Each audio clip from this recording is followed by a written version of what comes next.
Bonjour à tous, merci d'avoir suivi ces quelques vidéos au sujet de la Semaine européenne de la vaccination.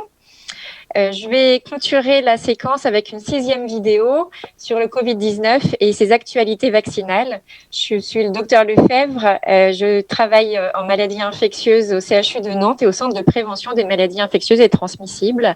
Je vais donc vous présenter quelques actualités au sujet de la vaccination Covid-19. Où en est la campagne de vaccination en France pour démarrer ? Pour démarrer, justement, ça s'est passé le 27 décembre. Vous vous souvenez, Morissette reçoit alors sa première injection de vaccin de Pfizer-BioNTech et elle lance donc la campagne de vaccination Pfizer en France. La campagne de vaccination, elle repose maintenant sur 4 vaccins, 2 vaccins ARN, celui de Pfizer qui a démarré le 21 décembre et celui de Moderna qui a été autorisé le 6 janvier, et des vaccins vecteurs viraux, celui d'AstraZeneca qui a eu son autorisation le 29 janvier et celui de Janssen plus récent le 11 mars. Tout ça, c'est des autorisations conditionnelles données par l'Agence européenne du médicament. Et sont en cours d'évaluation par l'EMA d'autres vaccins, celui de Gamaleya, donc c'est le vaccin Sputnik V, qui est aussi un vaccin adénoviral, un 3e vaccin ARN qui est le vaccin de CureVac, le vaccin de Novavax qui va nous faire changer de plateforme vaccinale puisqu'il s'agit d'une protéine recombinante adjuvantée, et enfin celui de Sinovac qui est également dont le dossier est également à l'étude à l'Agence européenne, qui est un virus inactivé. Les cibles vaccinales de la campagne de vaccination en France sont actuellement les 16-17 ans à très haut risque de Covid grave, donc les transplantés par exemple, les personnes fortement immunodéprimées. Toutes les personnes de 18 à 49 ans qui ont une comorbidité sont maintenant des comorbidités au sens assez large du terme, et puis toutes les personnes de 50 ans et plus, quels que soient leurs antécédents. Ce sont les personnes de 55 ans et plus qui peuvent recevoir les vaccins adénoviraux. En deçà, seuls les vaccins ARN sont recommandés en France. Enfin, les femmes enceintes à partir du 2e trimestre de grossesse font maintenant partie des cibles vaccinales prioritaires. Les schémas vaccinaux à l'heure actuelle, donc après quelques modifications entre l'AMM et les premières recommandations institutionnelles, sont pour les vaccins ARN de faire 2 doses à 6 semaines d'intervalle ou de garder un intervalle de 28 jours pour les personnes de 70 ans ou plus ou les immunodéprimés. Et pour le vaccin d'AstraZeneca, 2 doses à 12 semaines d'intervalle. Il y a eu des schémas vaccinaux recommandés très différents en fonction des pays. Pareil, vous savez qu'au Royaume-Uni, les intervalles ont été très allongés, y compris pour les vaccins ARN. Mais il est vraiment très important de souligner que la 2e dose du vaccin est importante, même si la première a une efficacité. Et vous voyez sur ce schéma, pour le vaccin ARN Pfizer ou pour le vaccin ARN de Moderna, la réponse anticorps quantitative est très augmentée entre la première dose que vous voyez ici en clair par rapport à la 2e dose, où vous voyez les valeurs de sérologie qui montent de manière importante puisque c'est une échelle logarithmique. Donc on a à peu près des taux d'anticorps multipliés par 100, et c'est vrai avec les anticorps neutralisants entre la première et la 2e dose, ce qui est très important, et on va le revoir quand on va parler des variants. Probablement que cette très forte augmentation quantitative des taux d'anticorps a son importance pour lutter contre les variants. Un point pour rappeler que ce sont des vaccins qui sont très efficaces, et ça, ce sont les données qui sont reprises des essais cliniques des différents vaccins. Donc, la plupart des vaccins se sont basés comme objectif principal sur la mesure de l'efficacité du vaccin contre les Covid-19 symptomatiques documentés.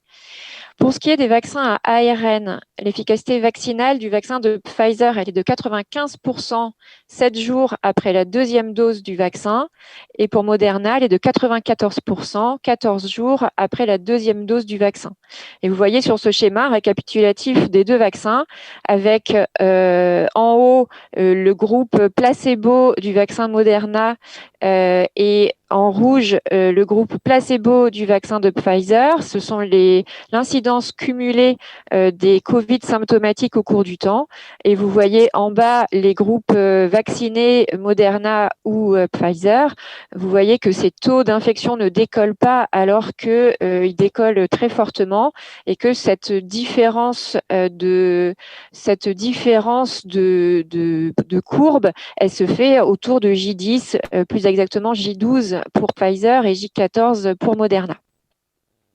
L'efficacité vaccinale, elle est à partir de ces délais-là, J12 ou J14, déjà d'environ 80%.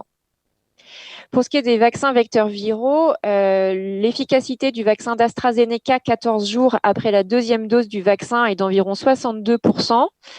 Et vous avez bien entendu que, en fonction des dosages que recevaient les patients, l'efficacité pouvait être un petit peu augmentée, autour plutôt de 80% dans le schéma de vaccination qui recevait une dose au départ moins importante.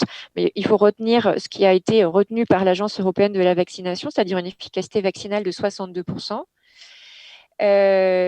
L'analyse suivante avec un temps qui s'est passé supplémentaire et donc un nombre de cas de Covid supplémentaires a permis de montrer que l'efficacité vaccinale, elle était à 81% 14 jours après la deuxième dose, si l'intervalle entre les deux doses était supérieur à 12 semaines, ce qui explique l'intervalle qui a été retenu dans la plupart des pays qui ont autorisé le vaccin d'AstraZeneca. Et c'est un vaccin qui est efficace dès la première dose, avec une efficacité d'environ 76% entre la première dose et jusqu'à M3 après cette première dose. Pour le vaccin adénoviral de Janssen, l'efficacité vaccinale, elle est de 67%, 14 jours après la première dose, et qui est d'ailleurs une dose unique. En vie réelle, on dispose également de données sur l'efficacité des vaccins. Alors, les premiers qui ont été en mesure de nous donner des chiffres, c'est le vaccin de Pfizer, dont la campagne de vaccination a démarré intensément à partir de fin décembre en Israël. Et donc, voilà les données recueillies après une campagne de vaccination menée entre le 20 décembre et le 1er février. 600 000 personnes de 16 ans et plus qui n'avaient pas d'antécédents de PCR ont été suivies. Et à parier à 600 000 personnes contrôle, à parier sur des caractéristiques cliniques et démographiques, et en particulier sur le risque que ces personnes s'infectent et le risque que ces personnes fassent une forme grave de Covid. Et donc, vous voyez l'évolution de l'incidence, on voit l'incidence cumulée des cas de Covid symptomatiques en fonction du temps, avec des courbes qui ressemblent à celles de l'essai clinique, puisque dès J14 à peu près, on voit que les deux courbes divergent, avec un quasiment arrêt des cas de Covid dans le groupe des personnes vaccinées, alors que l'incidence continue d'augmenter dans le groupe contrôle. Et si on calcule les chiffres d'efficacité vaccinaux déduits des cas de Covid observés dans cette cohorte, on obtient qu'après une première dose de vaccin de Pfizer, on a une efficacité vaccinale contre l'infection, qu'elle soit symptomatique ou asymptomatique, de 46% et 92% après la deuxième dose. Une efficacité contre la maladie Covid de 57% après la première dose et 94% après la deuxième dose. Une efficacité contre les Covid hospitalisés de 74% après la première dose et 87% après la deuxième dose. Enfin, une efficacité contre les formes sévères, c'est-à-dire nécessitant une oxygénothérapie, de 62% après la première dose et 92% après la deuxième dose.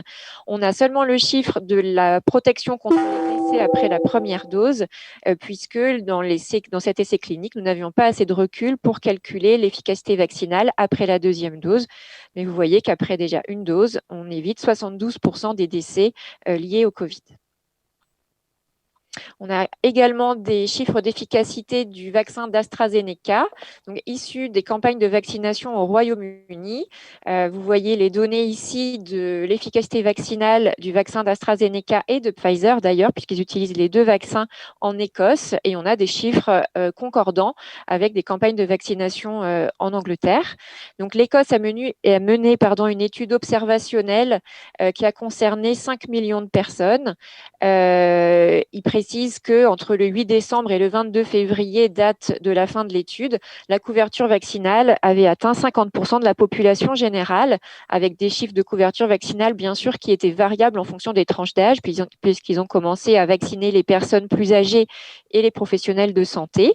Et donc, vous voyez sur ce graphique à droite, la courbe grise qui correspond à la couverture, non, la courbe bleue, pardon, qui correspond à la couverture vaccinale des plus de 80 ans. Ensuite, la courbe grise qui correspond à la couverture vaccinale des 65-79 ans, qui atteint 80% à la fin de l'étude. Et enfin, la couverture vaccinale des plus jeunes, 18-64 ans. Et vous voyez sur l'histogramme en dessous qu'en Écosse, les personnes les plus jeunes, donc ça a été les professionnels de santé essentiellement, ont été vaccinés surtout avec du vaccin de Pfizer, tandis que les personnes plus âgées ont été vaccinées un petit peu avec du vaccin de Pfizer, mais surtout avec le vaccin d'AstraZeneca. Dans cette étude, ils ont donc exclu toutes les personnes qui avaient un antécédent de PCR Covid positive avant le 8 décembre et ils ont calculé l'efficacité de la vaccination sur les hospitalisations pour Covid-19 après une première dose de vaccin.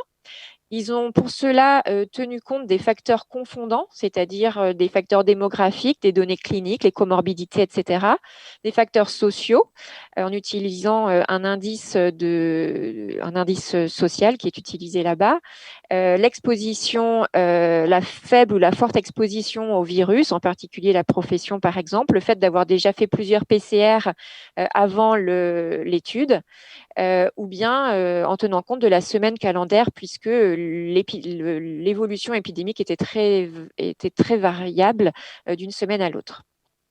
Enfin, ils ont tenu compte des classes d'âge, ils ont calculé les efficacités vaccinales par classe d'âge et par délai entre la vaccination et l'événement qui est suivi dans cette étude, c'est-à-dire l'hospitalisation.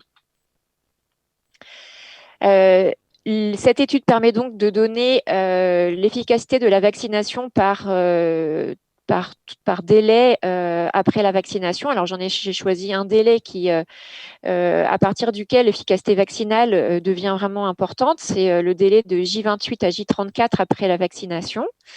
D'après leurs données, le vaccin de Pfizer, quels que soient les âges concernés, donnait une efficacité vaccinale de 91% avec les intervalles de confiance que vous voyez ici. Le vaccin d'AstraZeneca, une dose toujours, donnait une efficacité vaccinale de 88% sur les hospitalisations pour Covid. Et puis, pour les différentes classes d'âge, j'ai regroupé les deux vaccins, mais les données sont assez similaires. On obtient une efficacité vaccinale de 92% pour la tranche d'âge 18-64 ans, une efficacité vaccinale à peu près similaire pour la tranche d'âge 65-79 ans et une efficacité vaccinale très légèrement inférieure pour la classe d'âge. J'ai oublié de changer la classe d'âge, c'est les plus de 80 ans. C'est à partir de cette étude que la France a autorisé l'utilisation du vaccin d'AstraZeneca chez les personnes plus âgées, puisque vous vous rappelez qu'au départ, elle était réservée aux personnes de moins de 65 ans, puisque l'essai clinique nous donnait peu de données sur l'efficacité vaccinale des personnes plus âgées. Quelle est l'efficacité des vaccins sur la transmission? C'est une question très importante puisque ça va nous permettre de savoir si on obtient une protection individuelle pure ou si on peut obtenir une protection collective et donc ensuite calculer le taux de couverture vaccinale qui pourra freiner ou bloquer l'évolution épidémique du Covid. Bien, je vais reprendre les données de l'étude de Dagan en Israël qui montrait que l'efficacité du vaccin après la deuxième dose était de 92% sur l'infection avec ou sans symptômes. On peut donc présumer que si on obtient une efficacité du vaccin sur les infections sans symptômes, on a également une efficacité sur la transmission, même si c'est un élément indirect. Une autre étude réalisée en Israël montre que les infections qui ont lieu, donc les infections PCR positives qui ont lieu après vaccination, donc même si elles ont lieu, même si certaines ont lieu, sont le fait de charges virales beaucoup plus inférieures par rapport aux charges virales qui sont faites avant ou vraiment dans les quelques jours après la vaccination. Et on voit vraiment ce changement de charge virale être obtenue à partir de 12 jours après la première dose du vaccin. Et vous voyez ici ce qu'on appelle les CT, c'est les cycles qui sont faits par PCR pour permettre de visualiser l'amplification de la charge virale. Et en fait, on a une corrélation inverse entre le nombre de CT et la charge virale. Et on voit qu'effectivement, à partir de J12, le nombre de CT augmente de manière très significative après la vaccination pour ces épisodes d'infection asymptomatique, ce qui veut dire que la charge virale diminue de manière très significative pour ces infections-là. Et donc, même s'il persiste des infections, ce sont des infections qui sont très certainement beaucoup moins transmissibles vers d'autres personnes. Et enfin, on a maintenant des données directes sur la protection contre la transmission à partir d'une personne vaccinée vers son entourage. J'en ai mis pour exemple une qui a eu lieu au Royaume-Uni au sein d'une cohorte prospective de soignants. Cette étude a suivi 144 000 soignants et les membres de leur famille. Dans cette étude, 78% des soignants avaient déjà reçu au moins une dose de vaccin de Pfizer et d'AstraZeneca. Cette étude permet de montrer que l'entourage des soignants a un risque diminué de 30% lorsque le soignant a été vacciné, d'être infecté à partir de ce soignant, lorsque le soignant a eu au moins une dose de vaccin. Et lorsque on considère les soignants qui ont eu 2 doses de vaccin, eh bien, on se rend compte que leur entourage a une chance, un risque diminué de moitié d'être infecté à leur contact, donc 15 jours après la 2e dose. Donc là, ce sont enfin des preuves directes que ce sont des vaccins efficaces contre la transmission.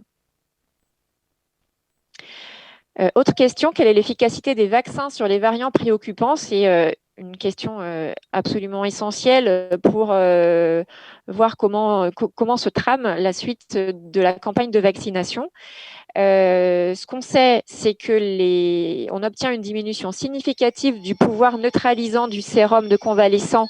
Donc des personnes qui ont été infectées, les anticorps qu'on retrouve perdent une capacité à neutraliser les virus variants, donc sud-africains et brésiliens. Et on obtient le même genre de données, mais de manière un peu moins intense à partir des sérums de personnes qui ont été vaccinées par les vaccins de Pfizer, Moderna ou AstraZeneca, par exemple. Ce qu'on sait aussi, c'est que cliniquement, on garde une protection contre le variant sud-africain. On a des données qui sont issues des essais cliniques de Janssen et de Novavax, puisqu'une partie de leurs essais cliniques ont été réalisés en Afrique du Sud. Et ce qui est obtenu de ces essais cliniques, c'est que l'efficacité du vaccin contre les Covid bénins est un petit peu diminuée. Contre le variant sud-africain versus le variant, une souche historique ou le variant dit anglais. Mais que, par contre, l'efficacité contre les formes sévères ou critiques de la maladie est préservée ou très, très légèrement diminuée.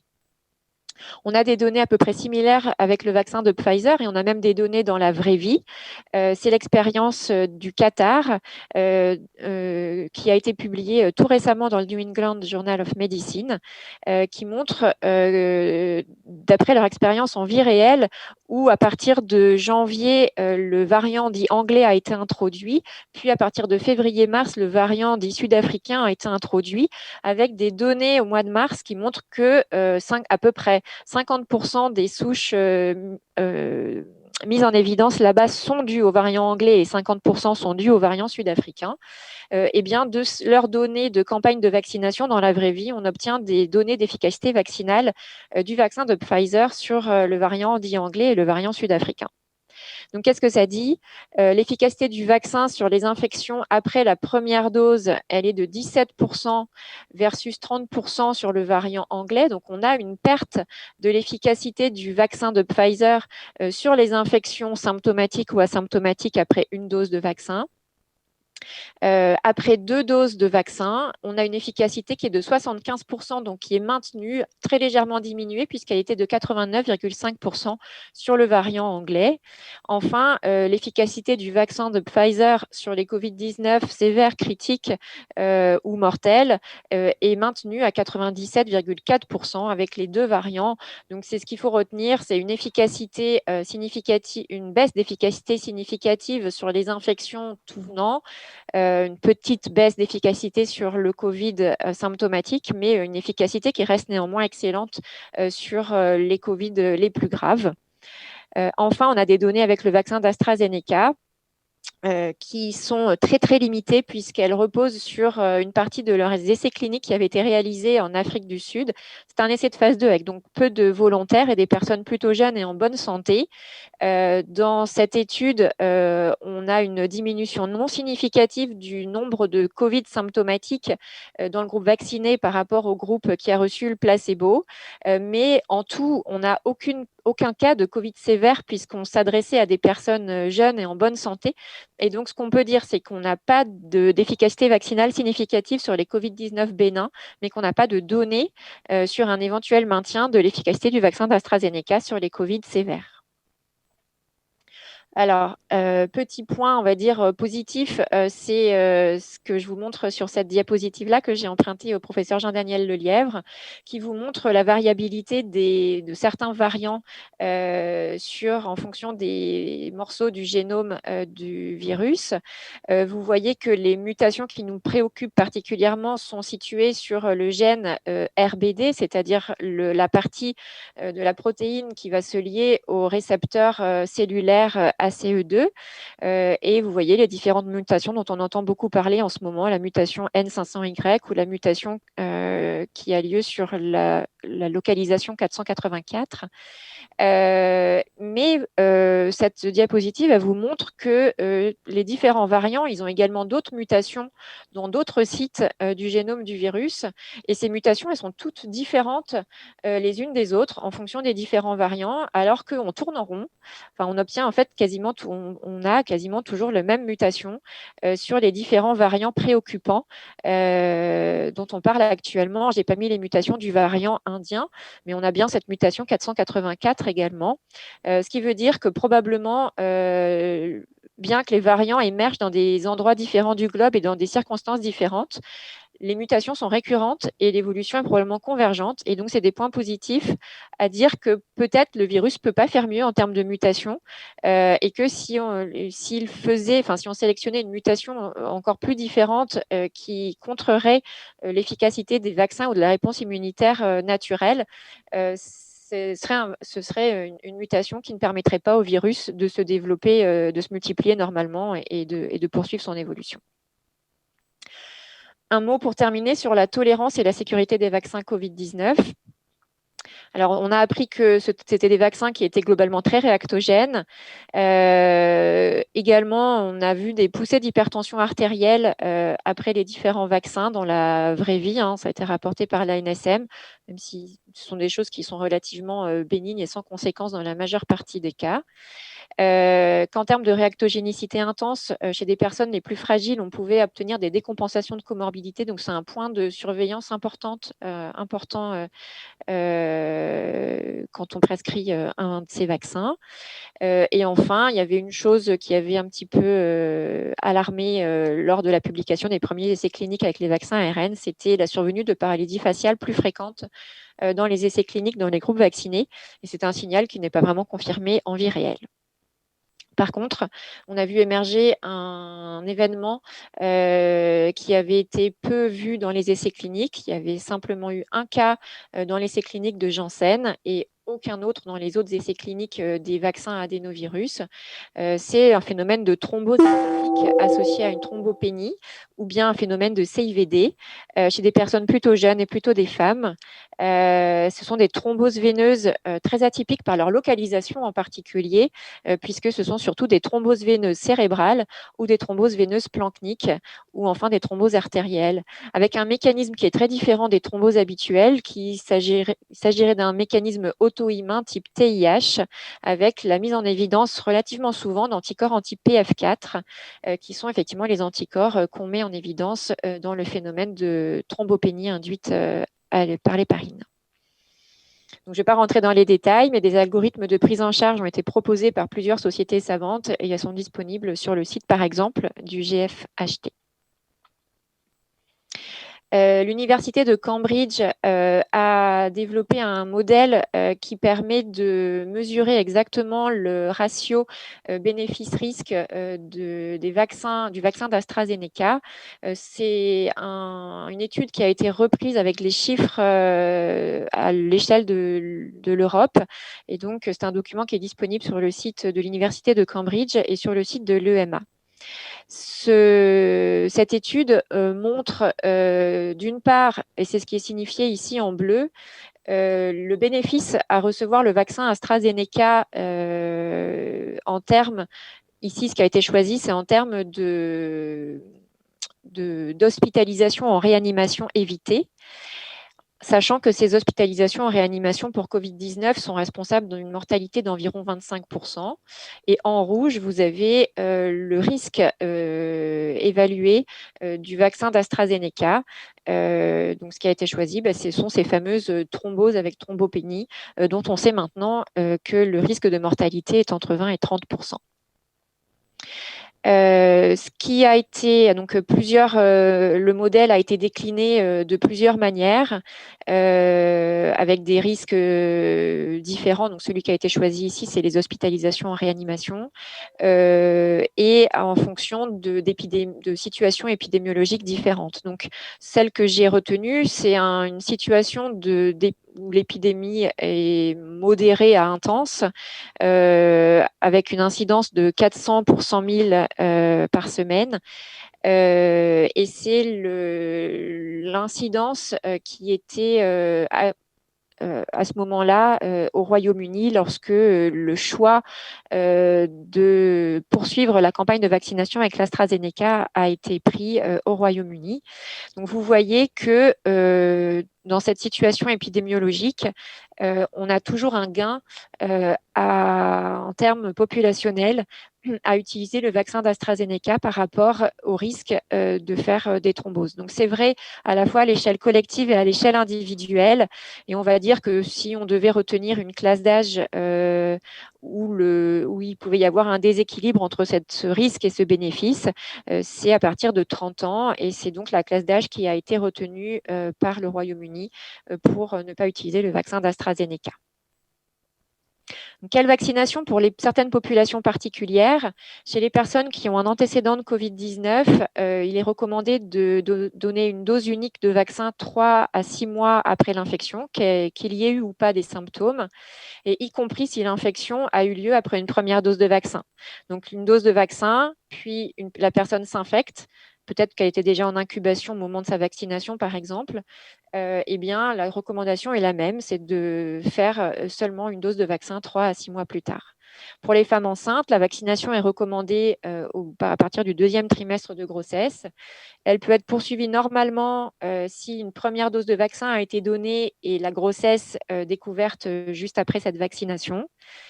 Par contre, si la tolérance de la première dose de vaccin a été mauvaise en termes de réactogénicité, la deuxième dose peut alors être décalée après l'accouchement, puisque une dose de vaccin est déjà en soi très efficace. Bien sûr, je parle de vaccin ARN, puisque ce sont les seuls vaccins qui sont recommandés en France pour les personnes de moins de 55 ans. Pour les personnes immunodéprimées, les études biologiques ont montré une réponse sérologique bien moins bonne chez certains types d'immunodéprimés par rapport aux personnes non immunodéprimées. Alors, la valeur de ces études biologiques, sérologiques est toute relative, mais ce qu'on voit en parallèle, c'est des cas de Covid parmi les personnes transplantées qui avaient pourtant été bien vaccinées et qui étaient à distance de leur vaccination, et y compris des cas de Covid hospitalisés et y compris 3 décès chez des personnes transplantées qui avaient été bien vaccinées. Il semble bien que certaines immunodépressions soient à risque d'échec de vaccination. Il a donc été décidé, il est recommandé en France actuellement que certains immunodéprimés reçoivent 3 doses de vaccin avec une troisième dose qui doit être faite 4 semaines après la deuxième dose, qu'on parle de vaccin ARN ou qu'on parle de vaccin adénoviral. Et surtout, ce qui est recommandé, c'est de vacciner l'entourage et de maintenir les gestes barrières, puisque certaines personnes, par exemple les personnes sous anti-CD20, on pourra leur faire 2, 3, 4 ou 5 injections de vaccin si on n'est pas très fortement à distance de leur dernière perfusion de rituximab, par exemple. On pense que la vaccination sera très peu efficace. Merci à tous pour votre attention. Je vous souhaite une très bonne fin de journée et une bonne soirée. Je vous invite à retrouver ces 6 vidéos sur la chaîne YouTube des Mardis de la vaccination. J'en profite pour vous dire que d'autres documents seront mis à votre disposition sur le site, en particulier la newsletter hebdomadaire Covid-19. Au revoir à tous.